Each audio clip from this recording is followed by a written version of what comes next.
Since the Season 2 patch, we've all recognized that Goldlewis got some buffs, and I think the biggest one is definitely Drone.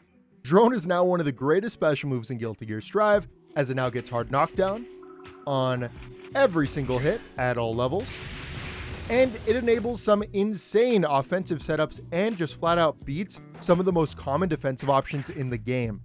So before we get into the nasty stuff, I just want to show you the basics of how Drone works. If you look at the bottom left of the screen, that's security level, and it'll immediately go to level 2, and then it'll slowly progress to level 3.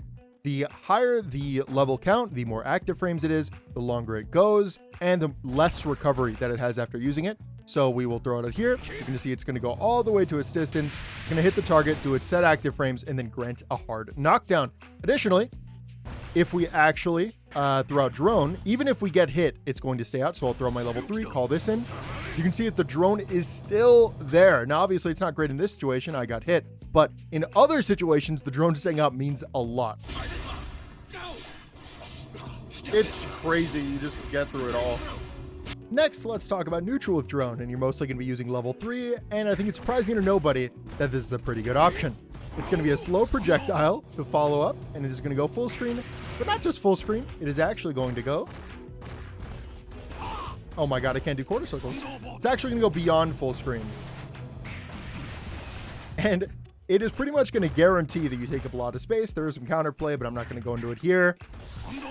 You can cover low profile options with 5K, and you can cover jumps with 6P, with an air throw, with JP, and with 684, which will also lock them down and give you an opportunity to take a block string in the case they block it.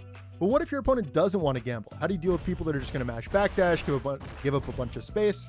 Well, you just let them. You follow up the drone, and you take your turn, and out of nowhere, they find themselves in the corner, and you probably built meter by then, so you can do something like this, get really close, and just get your pressure going. So now let's talk about pressure with drone. First things first, it's gapless, meaning that you can just jail them into a high or low pressure and then maintain your plus frames afterwards. The low being plus 16 and the overhead being plus 12, meaning that you enable more strike throw and more behemoths. It's a very scary situation for your opponent to block. So how do you usually beat gapless things in Guilty Gear Strive? Well, the answer is yellow Roman cancel. But yellow Roman cancel doesn't work. It actually gets beaten outright. Get your hard knockdown and you get to go again. Another trick you can do in pressure is actually use drone to buffer into running 862 or 842. Assuming I can actually do the 842. There we go. Now, when it comes to corner pressure, you can do what you were doing mid-screen, but very consistently now, like no allowing for backdashes and whatnot, because drone will just stay in the corner until it explodes. It used to go off screen. It doesn't do that anymore. And this actually means that you can beat options like burst now, which is going to give you some crazy reward for incredibly low effort. Another thing you can do in the corner is actually use your plus frames to get drone out safely and then extend pressure and build a ton of space and get right back in there. Next, let's talk about knockdown. And Goldlewis is a character that's fortunate enough to always get a hard knockdown off of any of his pokes, even on whiff apparently. And this allows you to throw out drone. So we get our knockdown, we throw out drone, and drone allows us to safely run forward on the opponent and take a turn. This is a privilege not a lot of the characters have, but it actually is even used for more. And what I mean by that is, actually, let me show it first. This is the mix-up we're gonna do.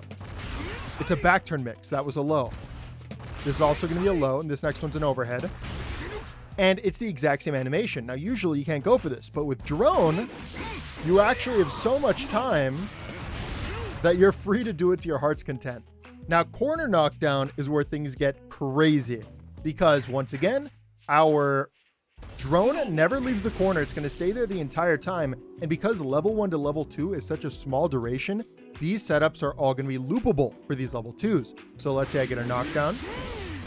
I get to go into high-low.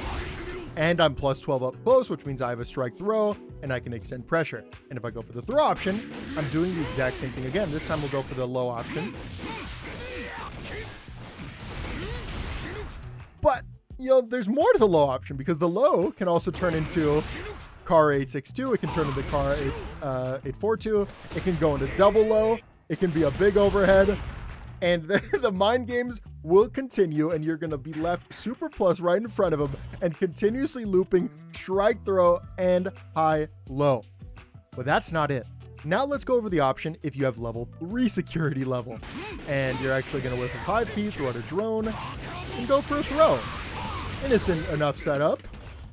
And for your drone plus 1 bar of super off of a throw, you are going to do 185 damage.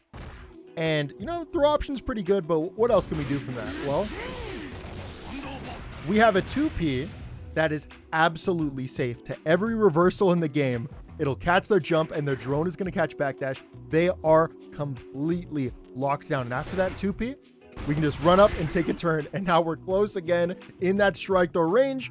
And if we go for a throw, we'll have level 2 drone to show you those level 2 setups that are loopable that we saw before. Oh, one last thing I should probably mention, that you can do that with 5P setup with flow slash into Kara drone. And the reason you would do it that way is because on bigger bodies, your 5P will actually OTG them. So all that being said, I think it's fair to say the drone is very good, but is it the best? No. Are you dumb?